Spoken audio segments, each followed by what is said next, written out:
कल रात्रि मैंने बड़े असाधारण स्वप्न देखे जो मुझे कुछ संकेत दे रहे थे।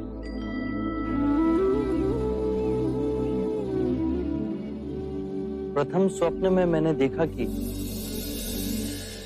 ये पराक्रमी पृथ्वी मेरा बिछोना है, पर्वतों का राजा हिमालय मेरा सिरहाना है, मेरी बाईं भुजा पूर्व के महासागर पे विश्राम कर रही है, मेरी दाईं भुजा पश्चिम के महासागर में टिकी, मेरे दोनों चरण दक्षिण महासागर के जल से प्रक्षालित हैं। दूसरे स्वप्न में मैंने देखा कि मेरी नाभि से त्रिया नामक घास का तिनका उगा और बढ़ता ही रहा जब तक उसने बादलों को ना छू लिया। तीसरे स्वप्न में मैंने देखा कि हर रूप, हर वर्ण, हर रंग के असंख्य मनुष्य मेरे चरणों में अंजलि दे रहे हैं।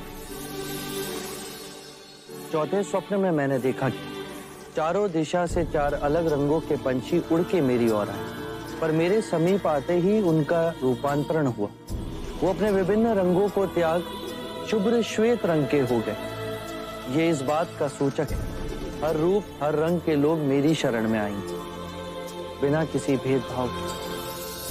पांचवें स्वप्न में मैंने देखा कि मैं एक गोबर और लीद के पर्वत के नीचे खड़ा हूं। फिर मैं उस पर्वत के शिखर पर चढ़ा और लौट कर नीचे आया, पर मैं मलिन नहीं हुआ।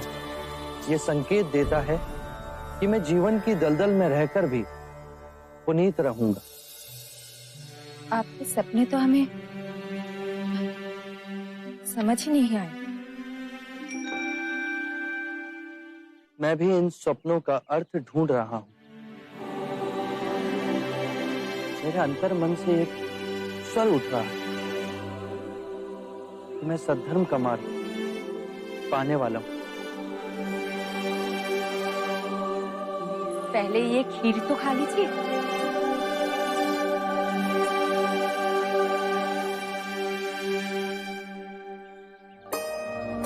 इस सोने के पात्र में खीर भी आकस्मिक नहीं। मेरे पहले जिन्होंने भी सम्यक संबोधि प्राप्त की, उन्होंने भी उसे प्राप्त करने से पूर्व सोने के पात्र में खीर खाई होगी। क्या मैं भी महान बोधित्व प्राप्त करने वाला हूं? खाइए ना।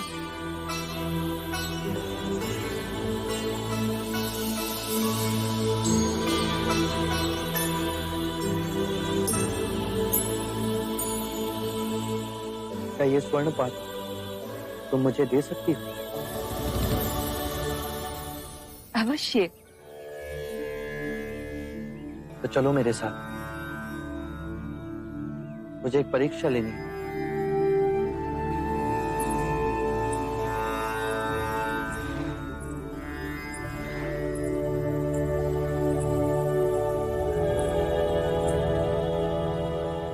ये कैसी परीक्षा है?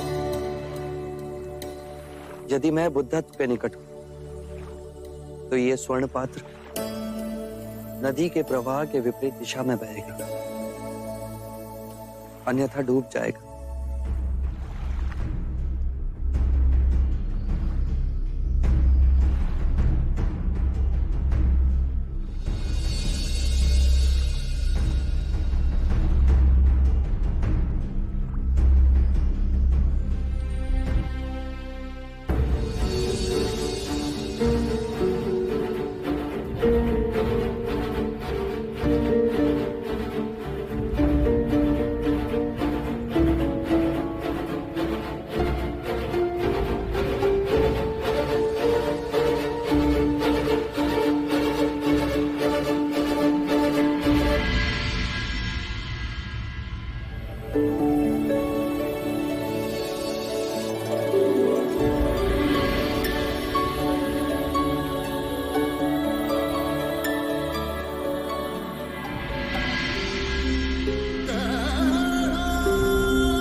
चाहे मेरी चमड़ी झुलस क्यों ना जाए, चाहे मेरे हस्त क्षीण क्यों ना हो जाए, चाहे मेरी अस्थि चूर चूर क्यों ना हो जाए, पर अब मैं अपनी साधना के आसन से नहीं उठूंगा। केवल ज्ञान प्राप्त, नहीं तो मेरे प्राण जाए।